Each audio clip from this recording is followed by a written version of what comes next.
Moi, c'est Margot Flamand, donc je suis chargée de mission au sein du cluster Robotics Valley, auprès d'Olivier Finf, qui est présent, dans la réunion. Je pense pas que tout le monde connaisse, le cluster, donc je vais vous dire, quelques mots quand même, sur, qu'est-ce que Robotics Valley. Donc Robotics Valley, donc c'est une association dont le rôle, c'est de fédérer et d'animer la filière robotique, cobotique et industrie 4.0 sur toute la région Bourgogne-Franche-Comté. Alors je dis robotique, cobotique, industrie 4.0, c'est dès qu'il y a du numérique et des nouvelles technologies, en fait, nous sommes présents, nous essayons d'être présents. On regroupe, 74 adhérents à l'heure actuelle.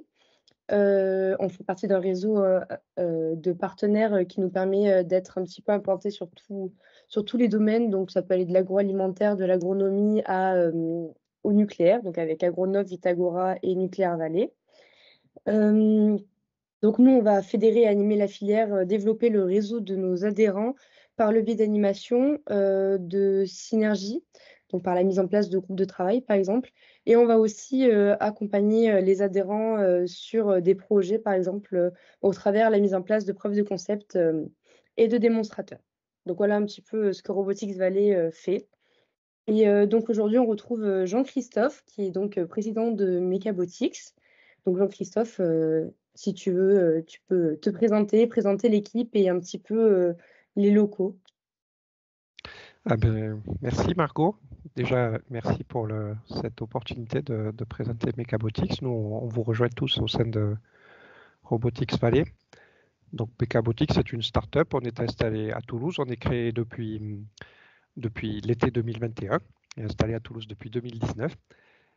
Et on a pour ambition de développer des AMR, des robots mobiles autonomes, bio-inspirés des fourmis. On va vous en dire un petit peu plus. Donc on est avec une équipe, peut-être, chers collègues, si vous voulez venir dire bonjour à nos invités. Donc on est une petite équipe d'une dizaine de personnes environ. Là vous voyez une partie de l'équipe technique. Je vous laisse vous présenter, Zine, mon associé. Bonjour à tous, je disais Zine Chebab, cofondateur et CTO de Mechabotics. Je m'occupe de la supervision de la partie robotique, commande des robots, et je participe également à la conception et la fabrication, assemblage des sous-assemblages du robot. Bonjour, je suis Mohamed Marzoubi, ingénieur mécanique au sein du bureau d'études de Mechabotics. Je travaille sur les différents mécanismes et systèmes intégrés dans le robot. Je travaille aussi sur la conception et la fabrication. Bonjour, je m'appelle Larissa Xavier, je suis ingénieure robotique. Je m'occupe de toute la partie logicielle, donc toute la commande des moteurs, l'interface, la communication entre les deux, avec notre hôtel commande, et prochainement de la partie autonomie du robot. Léo. Bonjour, du coup je suis Léo Hébert, ingénieur mécatronique, et mon travail porte essentiellement sur la mesure de la stabilité et des différentes forces appliquées au robot. Voilà, merci à tous. Non, mais merci à tous d'être là, de prendre un petit peu de votre temps précieux. Donc on va juste vous présenter ce qu'on fait. On développe, avec Zine, on est issu de la recherche publique française, de l'Institut Pascal à Clermont-Ferrand, pour être précis, qui est un grand labo du CNRS. Et on a développé pendant plus de 10 ans le concept de polyrobot. Donc un polyrobot, c'est un groupe de robots qui se comporte comme un robot lui-même. Donc ça introduit la notion de modularité. Et c'est la grande originalité de notre approche par rapport à ce qui existe déjà sur le marché. Donc nos polyrobots se bio-inspirent des fourmis. Et l'application principale qu'on considère, c'est le transport de charge. Donc en haut à gauche, on voit une fourmi qui fait une prouesse. Elle transporte une charge qui peut être 10 voire 100 fois sa masse, suivant les types de fourmis. Et dans nos usines, on a plutôt des chariots élévateurs. Généralement, ils transportent un tiers de leur masse. Donc un sacré écart de ratio. Et nous, on a pour ambition de faire des robots plus petits qui peuvent lever leur masse avec une charge spécifique de 1, un rapport de 1, ce qui est déjà beaucoup mieux que l'existant, mais encore bien moins bien que la fourmi. Les fourmis font aussi des choses qu'on ne trouve pas trop dans l'industrie, c'est le travail en parallèle, en grappe. Donc plusieurs fourmis sur la même tâche. On voit qu'elles sont quasiment toutes identiques en termes de taille et de capacité. Et si vous regardez l'industrie mondiale actuellement, on a plutôt une approche de taille, petit robot, moyen robot, gros robot. Et la troisième propriété de la fourmi qui nous a inspiré, c'est l'interconnexion. Donc les fourmis font des ponts. Ici, vous avez la fourmi eucophile qui est capable d'aller chercher plus loin que la portée de la patte de l'individu seul, en mettant plusieurs individus bout à bout. Donc avec ces trois propriétés, charge spécifique, travail à plusieurs et interconnexion, on a proposé les robots M3 Cooper. Donc c'est le nom du produit. Les 3 M de M3, c'est une innovation de Zine qui s'est présentée juste avant, donc manipulateur, modulaire et mobile. Et le Cooper, c'est le Cooper de la coopération. Donc M3 Cooper, ce sont des robots qui peuvent déplacer horizontalement des charges, qui peuvent lever et qui peuvent aussi picorer, prendre à l'unité, avec, comme on le fait nous, humains, avec notre bras. Le spectre des charges, on s'est positionné assez large, entre 1 gramme et 1 tonne. Et surtout les formats, mais ça c'est issu des discussions avec les professionnels, donc on a tous les formats qui sont possibles. Et la modularité du robot permet de s'adapter à tous les formats, donc que ce soit la palette Europe ou autre format, la caisse, qui est généralement une plus petite que la palette, le produit individuel qui est souvent stocké en caisse, et puis tout ce qui est hors gabarit, charge longue d'une part, des poteaux, des tuyaux, des profilés, plaques et tôles, plaques au plâtre, panneaux de bois, tôles d'acier, tout un tas de choses mal pratiques à manipuler avec les chariots existants. Et pour les 3 marchés qu'on considère, c'est l'usine, l'entrepôt et le chantier, avec un aspect durable important de nos robots, puisqu'ils sont conçus pour 20 ans, et vous allez pouvoir les recombiner un peu façon puzzle tout au long de votre vie de site de production ou de logistique. Voilà Margot pour cette première introduction et la biorespiration fourmi. Alors après, on a prévu une petite vidéo. Peut-être oui, juste pour vous dire où on est. C'est vrai qu'on a présenté l'équipe et on n'a pas dit où on est. Donc on est à Toulouse, à la Cité, qui est un site vraiment intéressant parce que c'est une ancienne usine. C'est l'usine de l'ATECOR, un groupe historique de l'aéronautique qui a fabriqué les avions de l'aéropostale. Et ça a été transformé par la région Occitanie en centre d'innovation où on va trouver de nombreuses compétences et donc c'était particulièrement pratique pour nous, start-up débutants. En particulier, on a des locaux pour accueillir les gens, mais aussi un Fab Lab, le Rose Lab, qui est le plus gros Fab Lab de la Cité, 900 mètres carrés, des machines d'usinage, de fraisage, de découpe laser. Ici, on voisine en train de fabriquer parmi les premiers protos de l'impression 3D. Et puis, on a également dans ce site une communauté d'entreprises qui s'appelle At Home, donc, qui nous fournit des bureaux et des locaux très confortables et idéaux pour accueillir les clients dans de bonnes conditions. Voilà où nous travaillons. Alors, donc, une petite vidéo, je vous avais promis, pour en 1 minute, 1 minute 50, expliquer ce que sont ces robots fourmis et pourquoi la modularité est intéressante. Bon, on se place dans un contexte d'étalement urbain des usines et des entrepôts qui sont souvent toujours pleins, donc qui ont des besoins de stockage, mais pas toujours employés au mieux, et qui ont des machines aussi, mais pas toujours utilisées à 100%, avec des opérateurs qui souvent ont très mal au dos et qui ne sont pas toujours faciles à recruter. Donc la robotisation se positionne vraiment pour résoudre ces différents problèmes. Donc on a parlé des fourmis, et cette approche modulaire que j'appelle approche Lego ou approche puzzle, elle a beaucoup d'avantages. Donc déjà, la pièce unique, la brique élémentaire du Lego, c'est notre robot qu'on voit ici. Il lève déjà des charges, il peut monter dans un ascenseur, il est très compact. Ensuite, on peut les coupler par 2 pour faire un bibot qui va gagner en mobilité, notamment par de la locomotion omnidirectionnelle. toujours plus gros, dans les configurations standards, on propose un tribot qui est la porte d'accès pour pouvoir manipuler des palettes. Et si vous avez des palettes lourdes d'une tonne, on vous recommande le quadribot qui en plus va vous apporter le franchissement d'obstacles. Donc ces différentes combinaisons permettent aussi d'évoluer dans des allées plus étroites et donc de rapprocher les racks dans votre entrepôt et de stocker 30% de palettes en plus dans le même entrepôt. Alors je parle d'entrepôt, mais c'est applicable à l'usine et au chantier aussi. Et l'idée, c'est que ces machines déchargent les opérateurs des tâches à faible valeur ajoutée et puis qu'ainsi les opérateurs puissent apprendre à se servir de robots et se focaliser sur les vraies tâches compliquées. Donc votre entrepôt ou votre usine va devenir une vraie fourmilière dans laquelle vous allez pouvoir réorganiser l'usage de vos fourmis de façon dynamique. Voilà. Marco, tu avais des points peut-être à... Très bien. Est-ce que vous pourriez nous présenter un petit peu plus en détail la structure du M3 Cooper? Oui, c'est vrai qu'on l'a vu de façon très simplifiée là.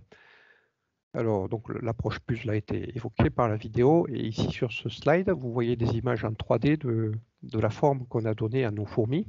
Elles n'ont pas 6 pattes, mais elles ont une roue motrice. Donc si je zoome un petit peu sur la fourmi unitaire, sa fonction c'est lever la charge. Donc le point clé c'est ce mât de levage en gris qui va permettre de lever le coulant vert sur des hauteurs qui dépendent vraiment du client. Donc pour l'instant, on a sur notre POC, on a un mât qui lève à la hauteur d'armoire, 1,50 m. On est en train de développer un en hauteur 3 mètres et on envisage aussi 6 mètres et 12 mètres qui sont vraiment les standards de l'entrepôt. Sur ce coulant vert, vous pouvez monter un peu ce que vous voulez. Donc un plateau, une fourche, un crochet pour pouvoir porter différents types de charges. Le plateau est particulièrement adapté aux caisses. Et autre particularité, tout est prévu au niveau alimentation et bus de terrain pour pouvoir embarquer un Kobo sur le système de levage. Donc un Kobo neutre, on est relativement agnostique, même si on a travaillé avec un des adhérents de Robotics Valley, on en reparlera tout à l'heure. On vise un Kobo 10 kg de charge 1,20 m de portée à peu près. Ça permet en fait d'aller prendre dans le rack et de ramener dans la caisse. Ça permet aussi d'aller prélever une caisse et de la tirer sur une palette pour faire de la préparation de commande. Donc c'est une portée standard. Par ailleurs, le robot est motorisé par une roue motrice et directrice, cette grosse roue orange, et stabilisé par des roues à l'arrière qui sont portées par des stabilisateurs. Et la stabilisation est également apportée par les batteries, les packs batteries amovibles et modulaires qu'on peut mettre dans le robot pour stabiliser. Voilà pour notre fourmi. Bon, elle fait la taille d'un homme, elle passe par une porte, c'était très important pour nous parce que ça permet vraiment d'amener la robotique là où elle n'est pas encore. Il y a beaucoup d'usines ou d'entrepôts qui sont encore très manuels. Alors maintenant, si on dézoome, nos 4 configurations de base, il y en a d'autres à inventer avec vous qui nous écoutez, mais ces 4 configurations standards permettent, donc avec une fourmi robotique, vous allez lever une centaine de kilos typiquement, une caisse, un colis pour des applications e-commerce, un sac de ciment pour des applications chantier, et de l'autre côté du spectre, vous avez la bonne grosse palette d'une tonne ou le big bag. Alors en plus de cette progression des charges, vous avez des possibilités qui apparaissent quand vous combinez les robots entre eux. Donc seul le robot est peu cher évidemment et compact. Quand on en combine 2, on va gagner beaucoup en agilité. Notamment, on peut tourner sur place, comme on le verra sur la démo tout à l'heure, et on peut se déplacer en crabe ou dans n'importe quelle direction. Le tribot est, lui, vraiment prévu pour manipuler des palettes, et la particularité, c'est que la palette est stockée au centre du robot. Donc ça donne une stabilité, ça permet de lever plus vite aussi. Et le dispositif de stockage, enfin de gerbage de palettes, en fait, qui est modulaire et qui est télescopique, pardon. Ce dispositif permet de faire ça dans une allée d'1,50 m. Et là où actuellement on met plutôt 3 mètres d'allée. Donc vous densifiez votre entrepôt, vous diminuez les surfaces d'allée, vous augmentez les surfaces de rack. 30% de stockage palette en plus dans les mêmes murs, c'est pas négligeable. Voilà. Et puis le dernier, c'est le quadribot qui non seulement vous permet de lever plus, mais aussi grâce à sa roue supplémentaire de franchir les obstacles, ce qui a un intérêt plutôt en contexte extérieur, type chantier, pour franchir un seuil, par exemple, amener une palette de carrelage de l'extérieur d'un bâtiment à l'intérieur quand les accès ne sont pas prévus. C'est l'usage typique. Voilà pour à quoi ça ressemble. Donc, on a le M3 Cooper qui est donc un robot innovant, breveté et français, que vous êtes les seuls à proposer. Quels sont les différents usages d'application? Alors, sur les usages, on a parlé de marché possible. Donc là, sur ces dessins, vous voyez un peu ce qu'on imagine. Donc, on est en train de préparer la version du chantier qui est téléopérée, qui va permettre, parce que souvent le chantier, c'est des déplacements qui ne sont pas très répétitifs. On a envie d'amener tel matériau sur tel site, mais ce n'est pas forcément la même chose le lendemain à la même heure. Donc, c'est souvent téléopéré. Et on a des charges très diverses. On a beaucoup de charges longues dans le chantier. On a un terrain qui n'est pas toujours très, très lisse, donc l'aspect locomotion de tout terrain, franchissement d'obstacles. Et puis également, les clients nous ont dit, nous, ce qu'on veut, c'est pouvoir amener rapidement les machines sur site. Donc la transportabilité, du fait que la fourmi robotique est légère, pèse 250 kg, et on peut, à deux, sans problème, en enlevant les packs batteries, la mettre dans un véhicule léger, pas besoin d'un camion lourd. Après, le deuxième contexte, c'est l'usine et l'entrepôt. Alors, on commence par le petit entrepôt où le levage ne va pas être très haut, 2-3 mètres. Il y a déjà beaucoup à faire sur ce secteur, mais la particularité, c'est quand même que là, on a plutôt des usages répétitifs et des besoins de se déplacer seul, en autonomie, sans opérateur. Donc, l'idée, c'est évoluer dans des espaces réduits avec des robots plutôt agiles, donc d'où le déplacement en crabe, et qu'on puisse automatiser des tâches routinières, typiquement l'approvisionnement de pièces, faire du picorage unitaire sur une étagère. Après, pour nous, le troisième marché, qui est peut-être le plus compliqué, c'est celui des grandes hauteurs dans les grands entrepôts, toujours en déplacement autonome, mais cette fois-ci à 12 mètres, donc plutôt avec nos tribots et quadribots. Et l'enjeu, c'est déjà de densifier cet entrepôt, à la fois horizontalement, en divisant les allées par deux, mais aussi, si on zoome sur cette photo typique, hein, on a des racks à 12 mètres, mais on a aussi, dans ce grand, dans ce lieu très haut de plafond, on a des zones qui n'exploitent pas la pleine hauteur. Typiquement, les zones de préparation de commande ou d'arrivée des machines, enfin des produits de déchargement. Et donc ces zones-là, le fait de pouvoir les équiper d'armoires beaucoup plus hautes, c'est comme si vous permettiez à l'opérateur d'avoir un bras qui monte à 6 mètres, là où un opérateur normal monte à 2 mètres. Voilà. Et tous ces secteurs nous ont fait part de besoins alors, de sécurité, évidemment, coactivité, des robots qui travaillent avec les opérateurs, c'est quand même important, des besoins de mal de dos, de TMS, troubles musculo-squelettiques, et puis l'un étant la cause de l'autre, je pense aussi des manques de main-d'œuvre. C'est des métiers qui sont souvent vus comme étant pénibles, donc des difficultés à recruter. Juste pour mettre quelques images sur le secteur chantier maintenance, ici vous voyez des images de Enedis, qui est un de nos partenaires. Donc pour eux, on a étudié des cas d'usage pour déplacer des gros équipements industriels sur ce qu'ils appellent des postes sources.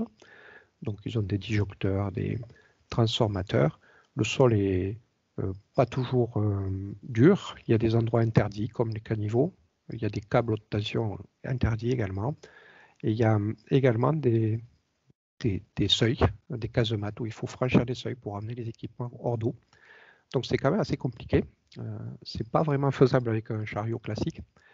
Il y a un autre atout qui a été remonté par ce client, c'est le transport en véhicule léger. Donc de pouvoir amener son chariot dans sa camionnette, ça change la vie, ça évite de réserver un porte-char, ça permet beaucoup plus de fluidité, surtout comme un hélice, quand on fait de la maintenance en permanence sur toute la surface d'un département. L'autre cas d'usage que je voulais détailler avec vous, c'était l'entrepôt ou l'usine, hein, il y a des points communs. Donc on voit ici des allées de 1,50 m uniquement au lieu de 3 mètres. Ça permet d'avoir, sur cet exemple-là, un rack de plus qui illustre les 30% de palettes en plus dans les mêmes murs. Ça a un impact chiffré hein, sur un entrepôt de 10 000 m², qui est plutôt petit. ça vous évite de construire 3000 m² de surface au sol supplémentaire. C'est à peu près 2 millions d'euros qu'on propose, nous, d'économiser, 3000 tonnes de CO2. Et ces 2 millions d'euros, plutôt que de les utiliser dans le génie civil, mieux vaudrait les utiliser dans la robotique pour pouvoir augmenter la productivité du site, travailler en 3/8, faire des choses qu'on ne faisait pas avant, du picorage en hauteur, lever plus rapidement, et aussi pouvoir, ce qui est en bas à gauche, reconfigurer votre cheptel sur le site. Si tel jour, vous avez plutôt des flux de petites charges, vous aurez intérêt à dissocier tous vos polyrobots pour paralléliser et avoir plus de productivité. Les jours où vous avez des grosses charges à porter, ben, on agrège. Quand je dis on, ça veut dire que Mechabotics et ses distributeurs viennent sur le site, vous demandent ce que vous voulez faire et en quelques dizaines de minutes, reconfigurent les robots. D'accord. Donc, vous présentez un produit unique qui regroupe des technologies qui, elles, sont connues. Par rapport à la concurrence, comment vous vous placez? Par rapport à la concurrence,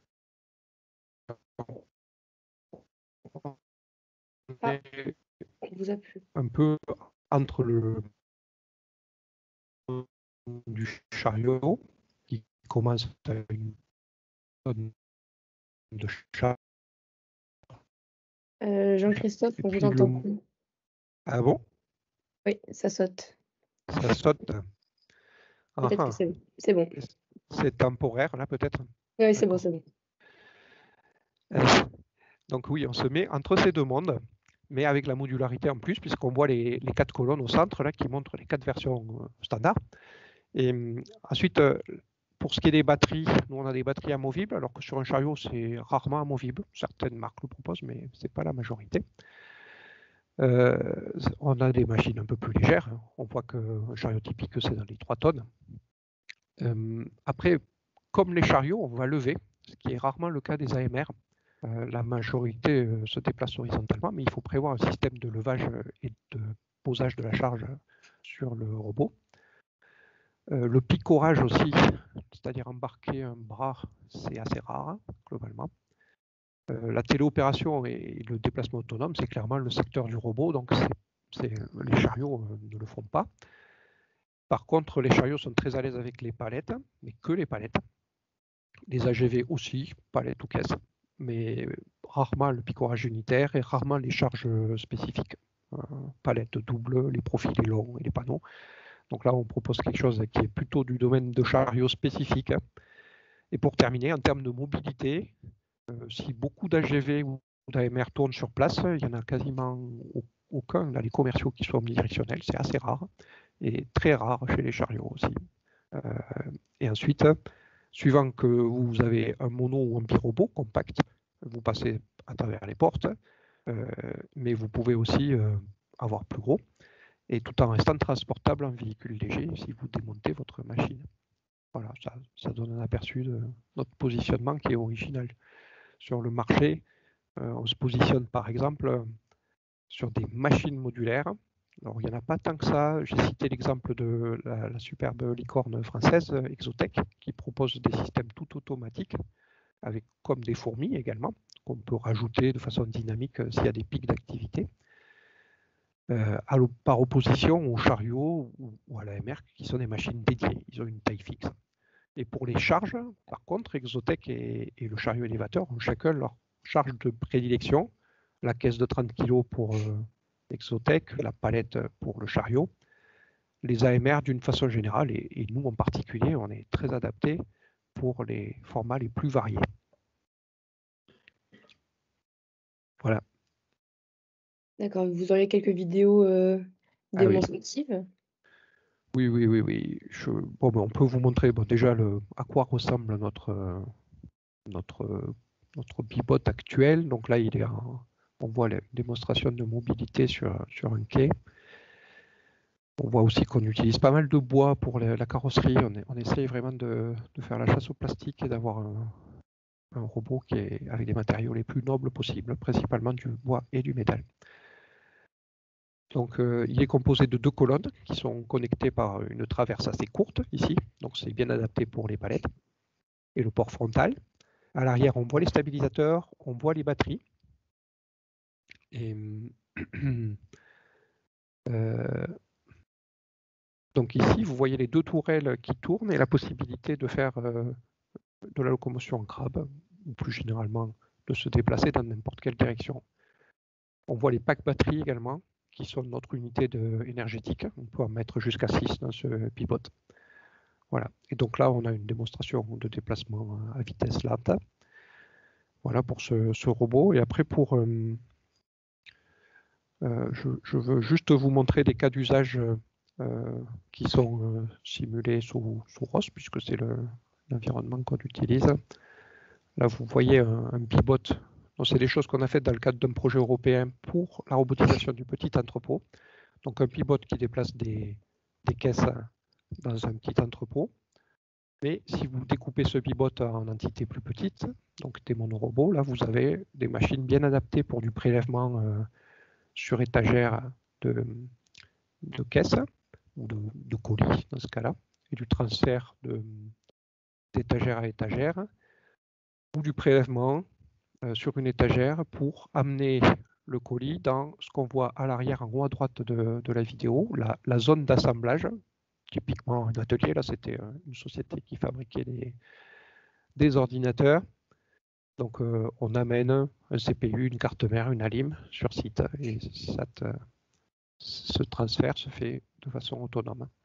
Et par ailleurs, l'idée c'est de pouvoir cartographier l'environnement avec du SLAM, c'est-à-dire que le robot se déplace, il détecte son environnement, il trouve les zones interdites et il peut trouver une trajectoire optimale pour aller d'un point A à un point B, notamment grâce à ces lidars qui sont représentés en bleu. On voit les faisceaux du robot sur la partie droite. Voilà pour ces démos. Et du coup, pour conclure, quelles seraient vos perspectives pour 2024? Alors, pour nos perspectives, c'est résumé ici. Pour 2024, on est en train de développer, on cherche des clients qui auraient des cas d'usage pour déplacer des charges de façon téléopérée. Et en parallèle, on développe la partie autonomie pour pouvoir aller sur les marchés petit entrepôt puis grand entrepôt en 25 et 26 respectivement.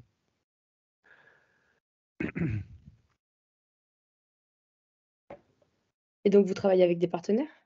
Alors oui, tout à fait. On travaille avec des partenaires. Bon, par exemple, j'ai une vidéo qui est ici, là, où on peut voir nos collègues Karine Vieder, qui est la directrice commerciale de MSInov, qui est un des adhérents du cluster, nous avait amené pour un premier test d'intégration leur Kobo modulaire Morphose, qui est à ma connaissance le seul du marché, un des premiers Kobo français aussi.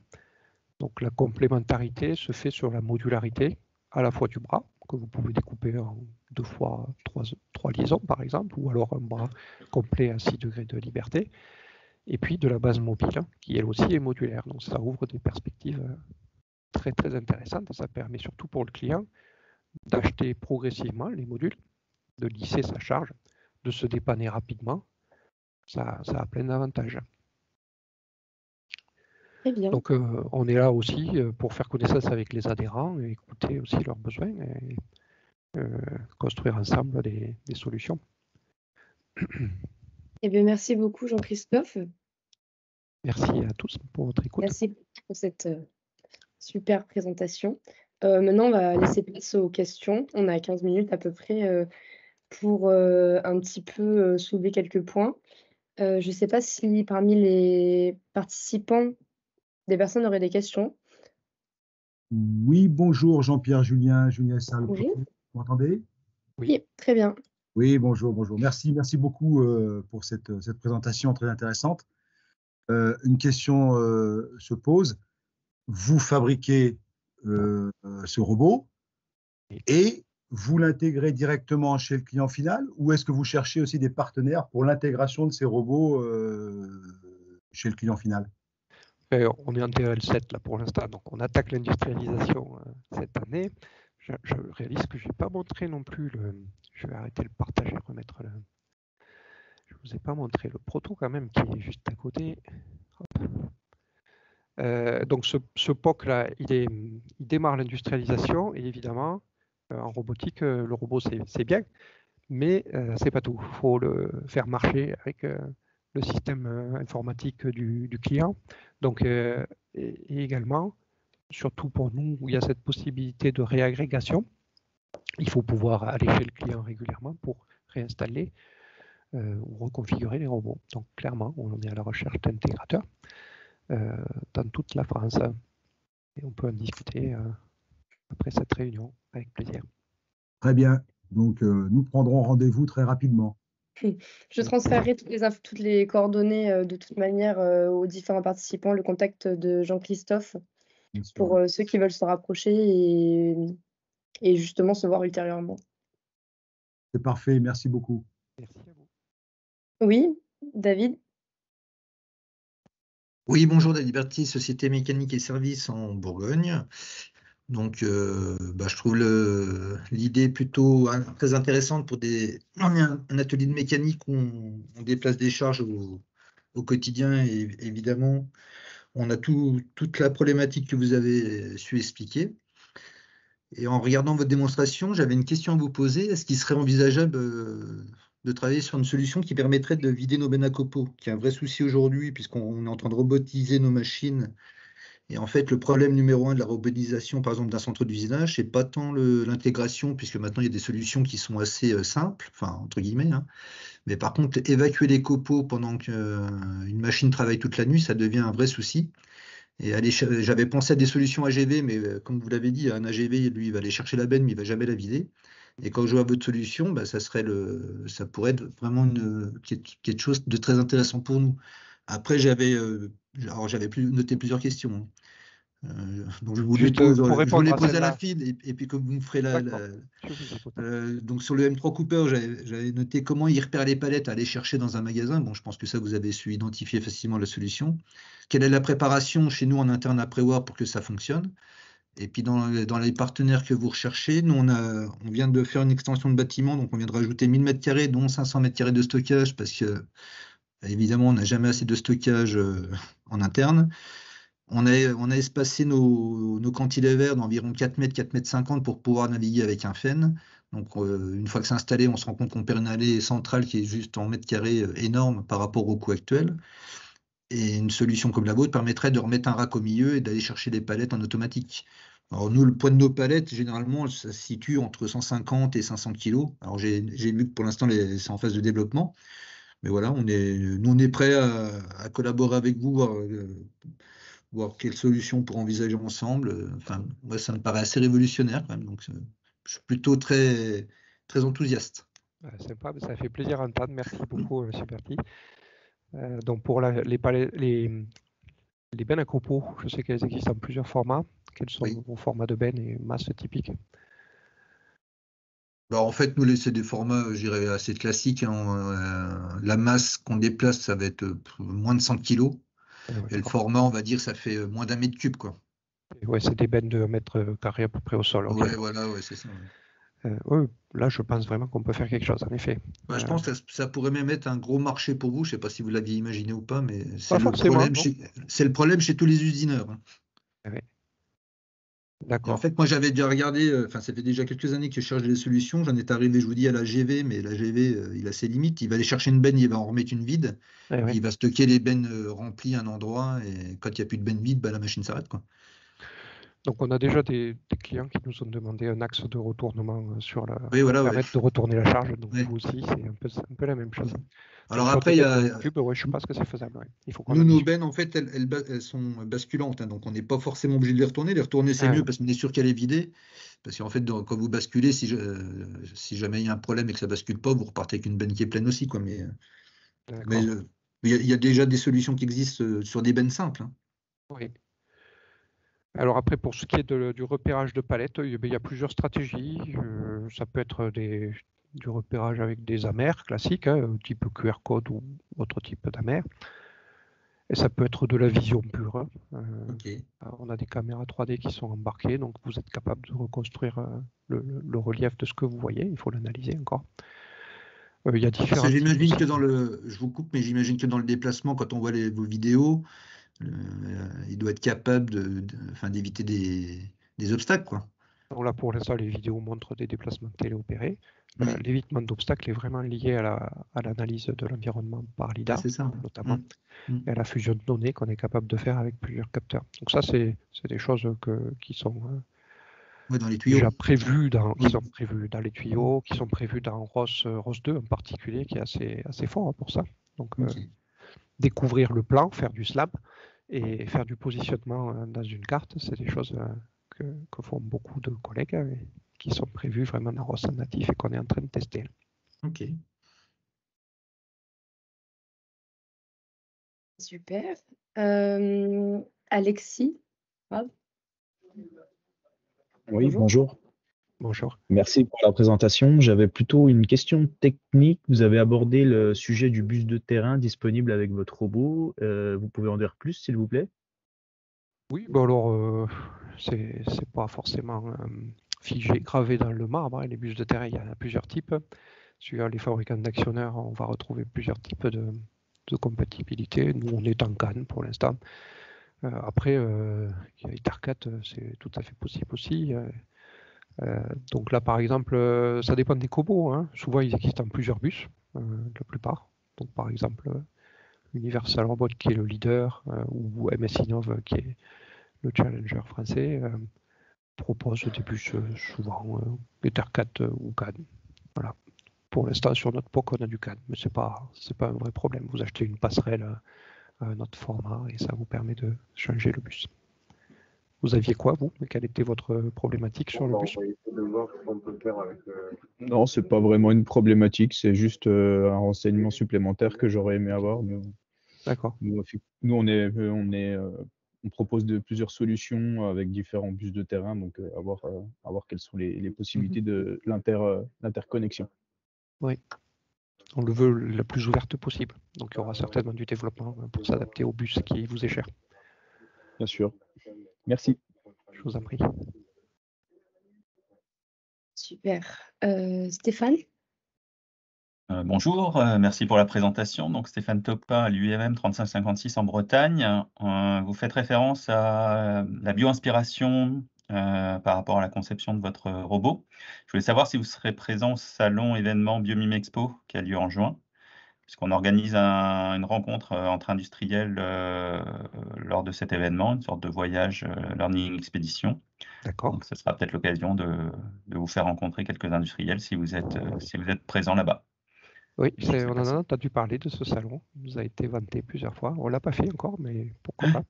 Donc soit en visiteur ou en exposant, mais en tout cas, je ne sais pas. En tout cas, on pourra rester en contact si vous y allez pour qu'on puisse se rencontrer à cette occasion, quoi. Avec plaisir. Rappelez-nous le lieu. C'est à Paris, c'est au Parc Floral, les 11 et 12 juin. D'accord. Merci beaucoup.